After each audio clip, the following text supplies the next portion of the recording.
سلامونه ستړي مشئ وخت مو په خیر. تاسې ته له زیور نیوز 24 څخه د نن ورځې د مهمو خبرونو ټولګي ته ښه راغلاست یو.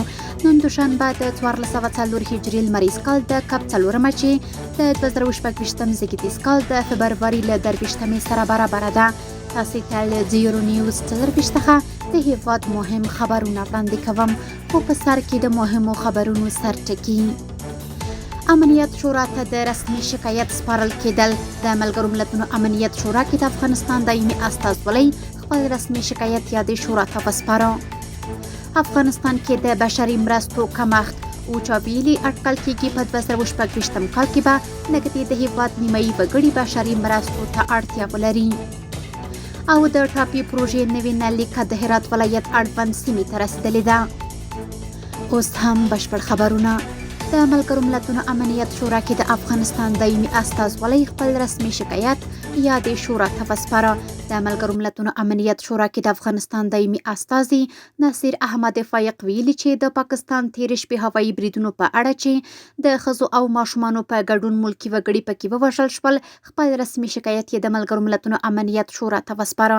د افغانستان دایمي استازولۍ د یادو سرغړونو د سمدستي بندیدو او څېړنې، حساب ورکولو، د ځمکنۍ بشپړتیا درناوي، د ملګرو ملتونو منشور ته ژمنتیا او د نړیوالو قوانینو بشپړ رعایت غوښتنه کړې ده.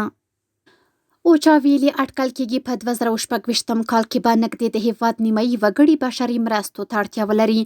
د بشري مرستو همغږي کوونکي اوچا ویلي چې اټکل کېږي په 2024 کال کې به نږدې د هیواد نیمایي وګړي 21.9 میلیونه کسان بشري مرستو ته اړتیا ولري. اوچا په خپل راپور کې ویلي چې د خوړو ناامني لا هم د بشري اړتیاو اصلي لامل دی او د 2015 نومبر تر 2024 کال تر مارچ اټکل کېږي چې 19.4 میلیونه کسان به د خوړو د ناامنۍ له کړکېچ یا تر دې هم بد حالت سره مخ شي، چې له دې ډلې 4.7 میلیونه کسان به د بیړني خوړو ناامني حالت کې وي. یا د ادارې زیاته کړې چې دا د تیر کال د همدې مودې په پرتله جدي خرابوالی ښیي، ځکه چې د بیړنۍ لوږې کچه تر 50 سلنې زیاته شوې ده.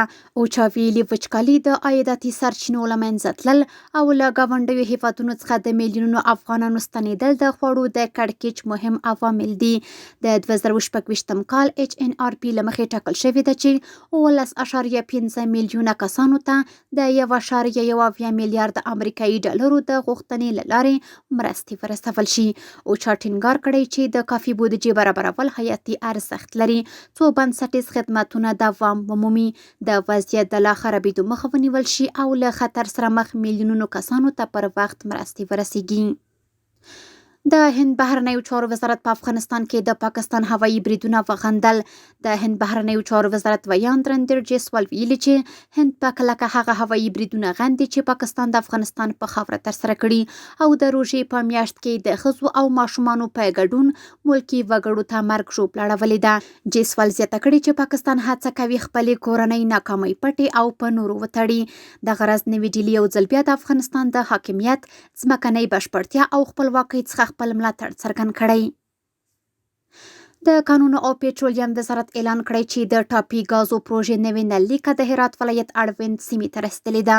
د یاد وزارت ویاند مفتي همایون افغان ویلي چې په هرات کې د ټاپي پروژې د ګازو نلیکې لپاره 90 کیلومتره مسیر هوار شوی او له دې سره نوې نلیکه هم سیمې ته انتقال شوې ده.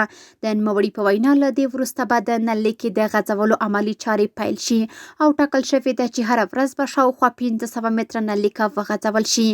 ټاپي پروژه د سیمې له مهمو اقتصادي او انرژۍ پروژو څخه شمیرل کېږي چې د بشپړېدو په صورت کې به د افغانستان لپاره د ټرانزیټ او انرژۍ په برخه کې مهم اقتصادي فرصتونه رامنځته کړي.